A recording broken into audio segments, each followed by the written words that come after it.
Okay, math ESP, how to think. How to think. How to think so you can create a miracle. In 3, 2, 1. Peasant Productions presents the Math of ESP. Why it works even if you don't believe in it. Give a real quick we'll see if I get all mouthy on this, but like I said, I'm teaching how to think. I made this comment a couple of times inside my summaries that I just did. An investigative journalist, okay, does not just listen to one side of an issue. If you are to look at my feeds, you will see that yes, I have the radical right, the radical left, the middle of the road, the freaky little dude over there. My connections include everybody, everywhere, all over the place. And I don't tend to unfriend people very often. Occasionally, yes, you might get so mouthy with arrogant insult that I will block you down. Okay, I have an awful lot of mouthy right-wingers in my feeds that I get for my news and stuff, so that I see what they're saying, and I get it in my emails and then all of this kind of stuff. So I see what kind of, weird stuff comes in from different angles and different places and different people. I'm not afraid of it, okay? The person that is afraid, i.e. Donald Trump wants to censor anybody that doesn't agree with him, is literally that. They are afraid of thinking. They are afraid of you thinking. They are afraid of you doing any kind of thinking about what might actually be there, because they are afraid of being challenged. They only want their ideas believed. What did I point out about the Bible? They're afraid of being challenged. What do the Muslims do? You challenge them. You draw a political cartoon that shows a Muslim being a bad person. You go on their death list. They're going to go find a way to shoot and kill you. Why? Because they are afraid of being challenged. They are afraid of somebody actually thinking and seeing what they do and knowing the reality of what kind of crock of shit they're pushing. Okay? This is the same way with the ultra-conservatives and the conservatives and the Republicans and the Democrats. Okay? They don't want you to stop and think. They are literally like the giant corporations that own them. They want you to have A or B. They want you to, America, you have Democrat and Republican. When I was 11 years old, 1979, getting ready for the 1980 election.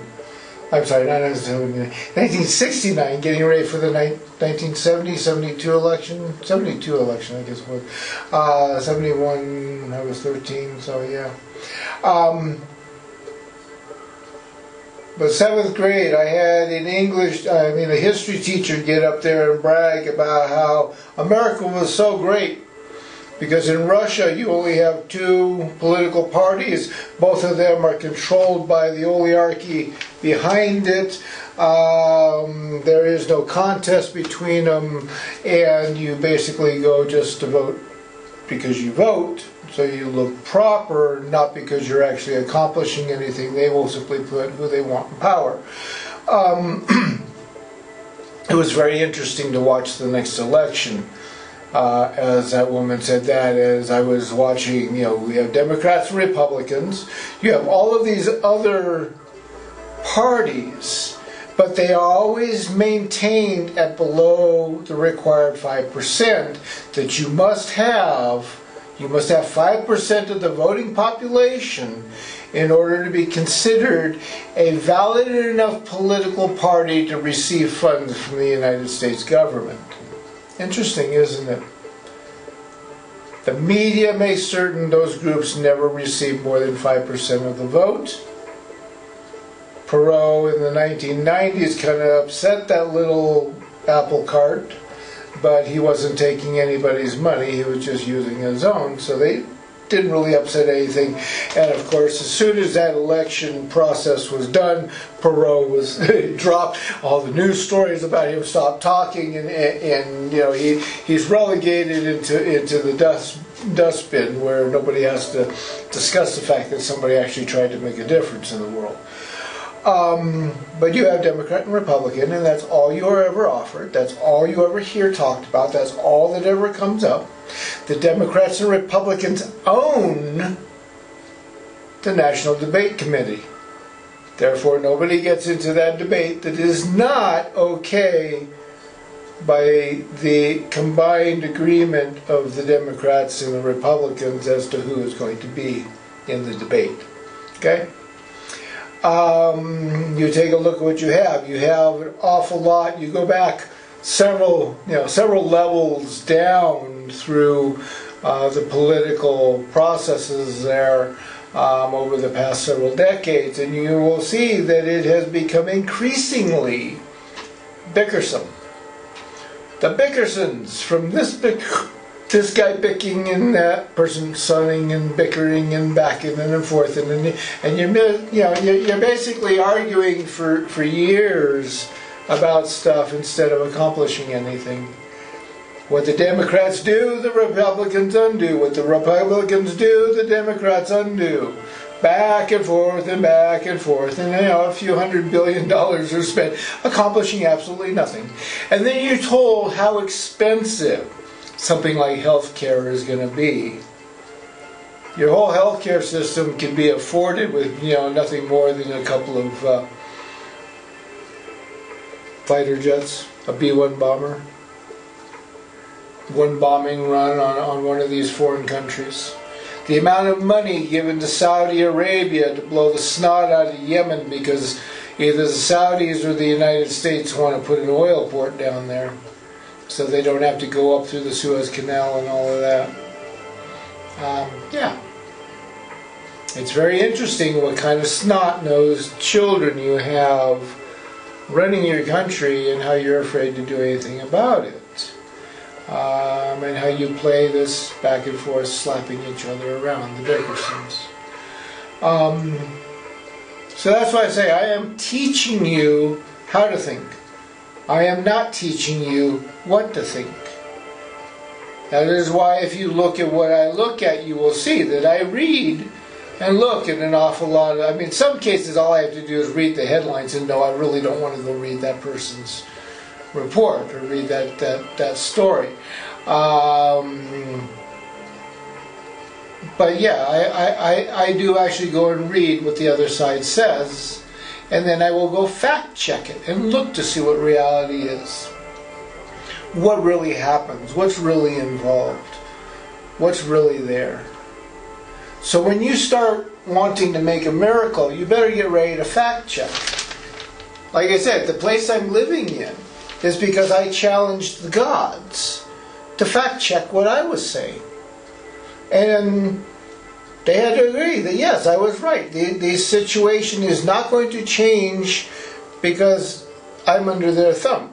But if we twist the dial slightly, okay, everything else is going to change.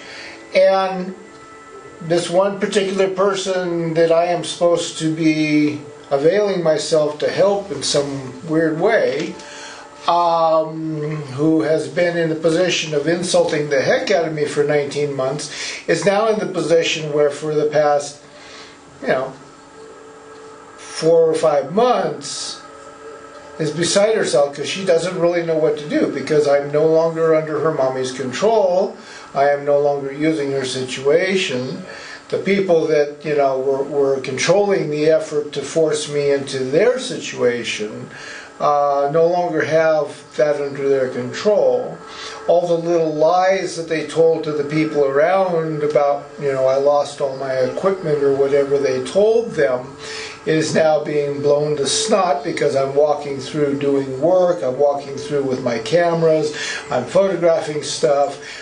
People are seeing me stop and talk to people. People are seeing me with, armloads of printouts walking back out of the print shop that, you know, was thinking they were going to get my equipment for next to nothing, is suddenly realizing that, you know, wow, you know, we've been insulting this guy for, you know, a year and a half, and the guy just walked in and handed us all kinds of data books on you know, information and stuff about our equipment that we didn't even know it existed.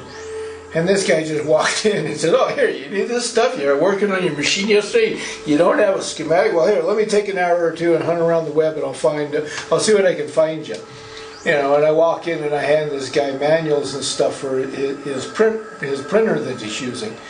I mean, the guy literally was babbling when I walked in and handed him, you know, here it is, it's a PDF. You know, it took me 5 or 6 hours of work on the internet to find it. It was not easy, but I know this stuff because I've been in the industry. I know where to go and hunt and look for stuff. I've been an investigative journalist for 44 years for myself, folks. No corporation owns me. I go look for data, and if I have to change my personal point of view, which, yes, in coming to this town, like I said, I was celibate when I came here. I'm still currently celibate. I have not let any woman into my bed yet.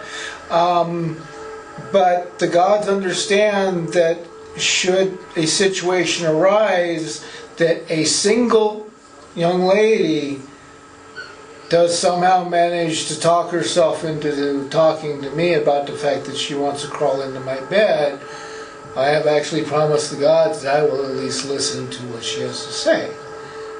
She's cute and snuggly looking and all of that, but that doesn't necessarily mean she gets in my bed. She treats me like a human being and recognizes I'm a human being and presents something to me that, you know, validates the fact that I should actually give her a chance to be my girlfriend. Okay, fine, boss. I'll let her in my bed. I don't know what the hell you're doing to me, but, you know. So I can change my opinion. I don't have a problem with it. I'm open-minded. I'm an independent journalist. I look at all the facts, not just what I want to believe.